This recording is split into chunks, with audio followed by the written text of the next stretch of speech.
rejoices when farmers rise. ಇದನ್ನೇ ನಾನು ಕನ್ನಡಕ್ಕೆ ತನುರ್ಜಮೆ ಮಾಡಿ ಟ್ರಾನ್ಸ್ಲೇಟ್ ಮಾಡಿ ಹೇಳ್ತೀನಿ.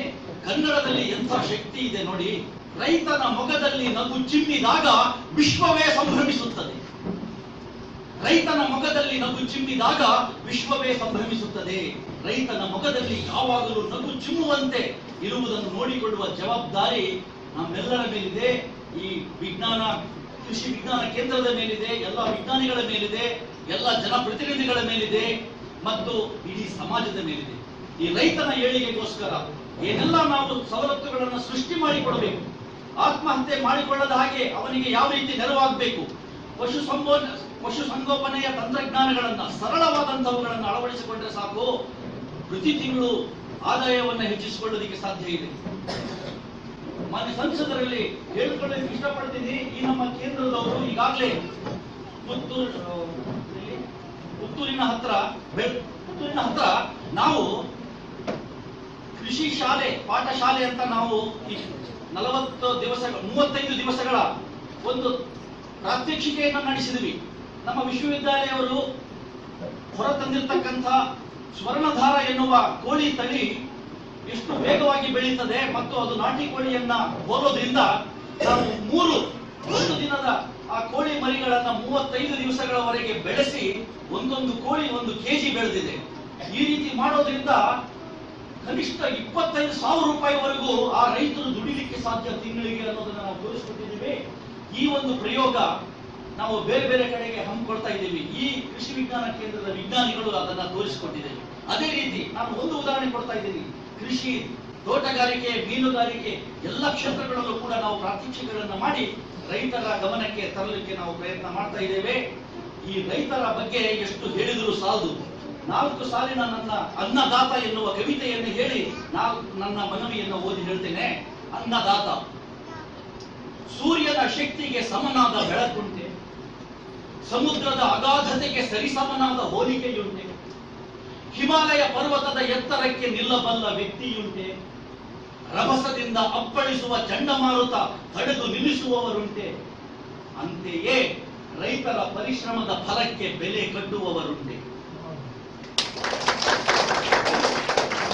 ಇಂತಹ ರೈತರ ಏಳಿಗೆಗೋಸ್ಕರ ನಾವೆಲ್ಲ ಪಣ ತೊಡಬೇಕಾಗಿದೆ. ಈ ನಿಟ್ಟಿನಲ್ಲಿ ಒಂದು ಸಂತೋಷದ ಸುದ್ದಿಯನ್ನು ತಮ್ಮೊಂದಿಗೆ ಹಂಚಿಕೊಳ್ತಾ ಇದ್ದೇನೆ. ನಮಗೆಲ್ಲ ಗೊತ್ತಿದೆ, ಮಂಗಳೂರಿಗೆ ಸ್ಮಾರ್ಟ್ ಸಿಟಿ ಇನ್ನೇನು ಕೈ ತಪ್ಪಿ ಹೋಯಿತು ಅಂತ ಎಲ್ಲರಲ್ಲೂ ವಿಷಾದದ ಛಾಯೆ ಕರಿಮೋಡ ಆವರಿಸಿತ್ತು. ಆಗ ಮಾನ್ಯ ಸಂಸದರಾದ ನಳಿನ್ ಕಟೀಲ್ ಅವರು ತಮ್ಮ ಪ್ರಭಾವವನ್ನು ಬೀರಿ ತಮ್ಮ ಸ್ವಂತ ಶಕ್ತಿಯನ್ನ ಬಳಸಿ ಕೇಂದ್ರದಿಂದ ಮಂಗಳೂರಿಗೆ ಸ್ಮಾರ್ಟ್ ಸಿಟಿಯನ್ನ ತಂದಿದ್ದಾರೆ. ಆ ಯೋಜನೆಯ ಬೃಹತ್ ಯೋಜನೆಯನ್ನು ತಂದಿದ್ದಕ್ಕೋಸ್ಕರ ಮಾನ್ಯ ಸಂಸದರಿಗೆ ನಾವು ಅಭಿನಂದನೆಗಳನ್ನು ಸಲ್ಲಿಸೋಣ. ಹಾಗೆ ಸಲ್ಲಿಸುತ್ತಾ ಈ ಒಂದು ಸಣ್ಣ ಮನವಿಯನ್ನ ಅವರಲ್ಲಿಗೆ ಓದಲಿಕ್ಕೆ ಇಷ್ಟಪಡ್ತೀನಿ. ವಿಷಯ: ಭಾರತ ಸರ್ಕಾರದ ಸ್ಮಾರ್ಟ್ ಸಿಟಿ ಯೋಜನೆಯಡಿ ದಕ್ಷಿಣ ಕನ್ನಡ ಜಿಲ್ಲೆಯ ಏಕೈಕ ಈ ಕೃಷಿ ವಿಜ್ಞಾನ ಕೇಂದ್ರವನ್ನ ಉನ್ನತೀಕರಿಸಲು ಅನುದಾನ ಒದಗಿಸುವ ಬಗ್ಗೆ. ಮಾನ್ಯರೇ, ಮೇಲ್ಕಂಡ ವಿಷಯಕ್ಕೆ ಸಂಬಂಧಿಸಿದಂತೆ ಕರ್ನಾಟಕ ಪಶುವೈದ್ಯಕೀಯ ಹಾಗೂ ಮೀನುಗಾರಿಕೆ ವಿಜ್ಞಾನಗಳ ವಿಶ್ವವಿದ್ಯಾಲಯ ಬೀದರ, ಮೀನುಗಾರಿಕೆ ಮಹಾವಿದ್ಯಾಲಯ ಮಂಗಳೂರು ಹಾಗೂ ಭಾರತೀಯ ಮೀನುಗಾರಿಕೆ ಪದವೀಧರರ ಸಂಘ ಮುಂಬೈ ಇವರ ವತಿಯಿಂದ ತಮ್ಮ ಗಮನಕ್ಕೆ ತರುವುದೇನೆಂದರೆ, ರಾಜ್ಯದಲ್ಲಿರುವ ಸುಮಾರು 30 ಕೃಷಿ ವಿಜ್ಞಾನ ಕೇಂದ್ರಗಳ ಪೈಕಿ ದಕ್ಷಿಣ ಕನ್ನಡ ಜಿಲ್ಲೆಯ ಈ ಕೃಷಿ ವಿಜ್ಞಾನ ಕೇಂದ್ರವು ಇರತಕ್ಕಂಥದ್ದು ಒಂದೇ ಒಂದು. ಇದು ತಮಗೆಲ್ಲರಿಗೂ ತಿಳಿದ ಸಂಗತಿಯಾಗಿದೆ. ಈ ನಿಟ್ಟಿನಲ್ಲಿ ದಕ್ಷಿಣ ಕನ್ನಡದ ಈ ಕೃಷಿ ವಿಜ್ಞಾನ ಕೇಂದ್ರವನ್ನ ದೇಶದ ಮಾದರಿ ಕೃಷಿ ವಿಜ್ಞಾನ ಕೇಂದ್ರವನ್ನಾಗಿ ಉನ್ನತೀಕರಿಸಲು ನಾವು ಕಟಿಬದ್ಧರಾಗಿದ್ದೇವೆ. ಈ ಕಾರಣದಿಂದಾಗಿ ತಾವುಗಳು ಮಂಗಳೂರಿಗೆ ತರುತ್ತಿರುವ ಭಾರತ ಸರ್ಕಾರದ ಸ್ಮಾರ್ಟ್ ಸಿಟಿ ಯೋಜನೆಯಡಿಯಲ್ಲಿ ರೂಪಾಯಿ 5 ಕೋಟಿಗಳ ಅನುದಾನವನ್ನು ನಮ್ಮ ಕೃಷಿ ವಿಜ್ಞಾನ ಕೇಂದ್ರದ ಅಭಿವೃದ್ಧಿಗೆ ಕೊಡಮಾಡಿದಲ್ಲಿ ಈ ಕೃಷಿ ವಿಜ್ಞಾನ ಕೇಂದ್ರವನ್ನು ದೇಶದ ಮಾದರಿ ಕೃಷಿ ವಿಜ್ಞಾನ ಕೇಂದ್ರವನ್ನಾಗಿ ಮಾಡಲು ನಾವು ಸಿದ್ಧರಿದ್ದೇವೆ.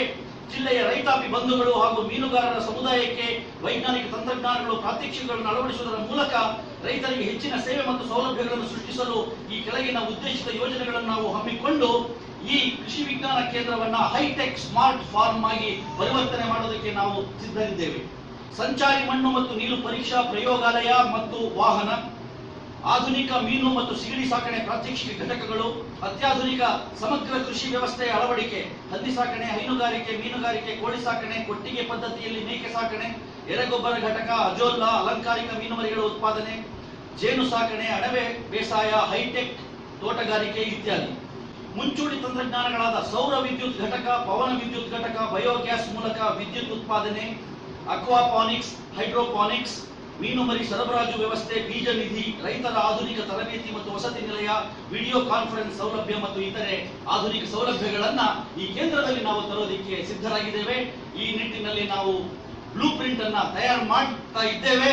ಈ ಸುಸಂದರ್ಭದಲ್ಲಿ ನಾನು ಮಾನ್ಯ ಸಂಸದರಲ್ಲಿ ಮನವಿಯನ್ನ ಸಲ್ಲಿಸುತ್ತಾ ನಮಗೆ ಈ ಅನುದಾನ ನೀಡುವಂತೆ ತಾವು ಸಹಕರಿಸಬೇಕು, ಸಹಾಯ ಮಾಡಬೇಕು ಅಂತ ಕೇಳ್ಕೊಳ್ತಾ ಇದ್ದೇನೆ. ಧನ್ಯವಾದ.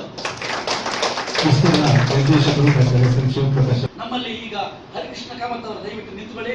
ಹರಿಕೃಷ್ಣ ಕಾಮತ್ ಅವರು ಇವರು ತಮ್ಮ 5 ಎಕರೆ ಕೃಷಿ ಜಮೀನಿನಲ್ಲಿ ಏನೆಲ್ಲ ಉತ್ಸಾಹದಿಂದ ಅವರು ಬೆಳೀತಾ ಇದ್ದಾರೆ ನೋಡಿ.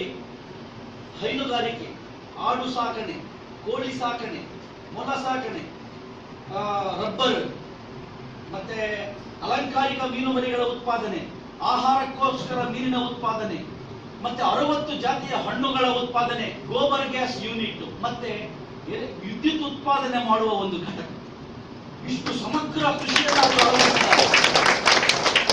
ಈ ಗೋಬರ್ ಗ್ಯಾಸ್ ಉತ್ಪಾದನೆ ಮಾಡೋದು ಬಹಳ ಕಾಮನ್ನು. ಆದರೆ ಆ ಗೋಬರ್ ಗ್ಯಾಸ್ ಉಪಯೋಗಿಸಿ ಒಂದು ವಿದ್ಯುತ್ ಶಕ್ತಿ ಉತ್ಪಾದನೆ ಮಾಡುವ ಘಟಕವನ್ನ ಒಬ್ಬ ಎಂಜಿನಿಯರ್ ಮಾಡಲಿಕ್ಕೆ ಸಾಧ್ಯ. ಆದ್ರೆ ನಮ್ಮ ರೈತರು ಹೇಗೆ ಮಾಡಿದ್ರು ನನಗೆ ಬಹಳ ಆಶ್ಚರ್ಯ ಆಯ್ತು. ಆದ್ರೆ ಇವರ ಜೊತೆಗಿರ್ತಕ್ಕಂಥ ವಸಂತ್ ಅನ್ನುವರು ಇವತ್ತು ಬಂದಿಲ್ಲ. ಅವರು ಎಲೆಕ್ಟ್ರಿಕಲ್ ಬ್ಯಾಕ್ ಗ್ರೌಂಡ್ ಗೊತ್ತಿರುವಂತ ರೈತರು. ಅವರು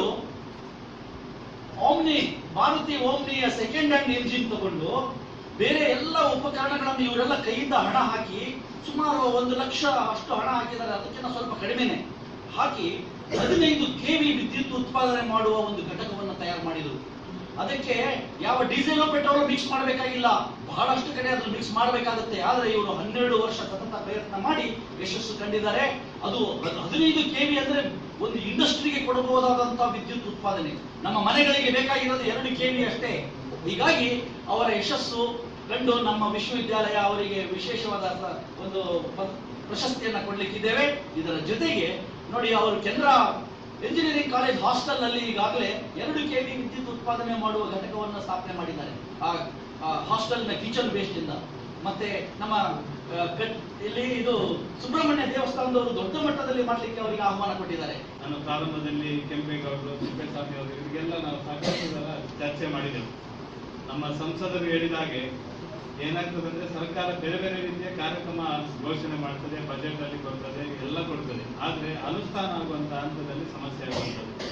ಅನುಷ್ಠಾನ ಆಗ್ಬೇಕಿದ್ರೆ ಇಲಾಖೆ ಮೇಲ್ಮಟ್ಟದ ಅಧಿಕಾರಿಗಳು ಎಲ್ಲರೂ ಸೇರಿ ಇದನ್ನು ಅನುಷ್ಠಾನ ಮಾಡಲಿಕ್ಕೆ ಯಾವ ರೀತಿ ಯೋಚನೆ ಮಾಡ್ತಾರೆ, ಅದರಿಂದ ಮಾತ್ರ ಒಂದು ರೀತಿಯ ಪ್ರಯೋಜನ ಗ್ರಾಮೀಣ ಪ್ರದೇಶದಲ್ಲಿರುವಂತ ರೈತರಿಗೆ ಅಥವಾ ಜನರಿಗೆ ಆಗಲಿಕ್ಕೆ ಸಾಧ್ಯ ಉಂಟು.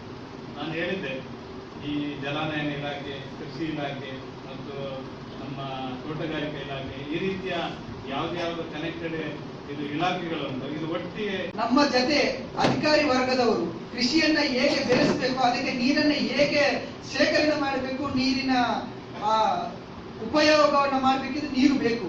ಆ ನೀರು ಬೇಕು ಅಂತ ಅಂದ್ರೆ ಕಿಂಡಿ ಅಣೆಕಟ್ಟುಗಳನ್ನ ಹೆಚ್ಚು ಮಾಡಲಿಕ್ಕೆ ಮುಂದಿನ ಯೋಜನೆಗಳಲ್ಲಿ ಉಪಯೋಗಿಸಿಕೊಳ್ಳಬೇಕು ಅಂತ ಹೇಳುತ್ತನ್ನ ಅಂದ್ರೆ ನಮ್ಮ ಫುಡ್ಡಿನ ಮೇನ್ ಸೋರ್ಸ್ ಅಂದ್ರೆ ಭತ್ತೆ ಇಷ್ಟೊಂದು ಕಡಿಮೆ ಆಗುವಾಗ, ಎಸ್ಪೆಷಲಿ ಬಂಟ್ವಾಳ ಮತ್ತೆ ಮ್ಯಾಂಗ್ಳೂರು ತಾಲೂಕಲ್ಲಿ ಇಷ್ಟೊಂದು ಕಡಿಮೆ ಆಗುವಾಗ ಅದ್ರ ಬಗ್ಗೆ ನಾವು ಜಾಸ್ತಿ ಚಿಂತೆ ಮಾಡಬೇಕು.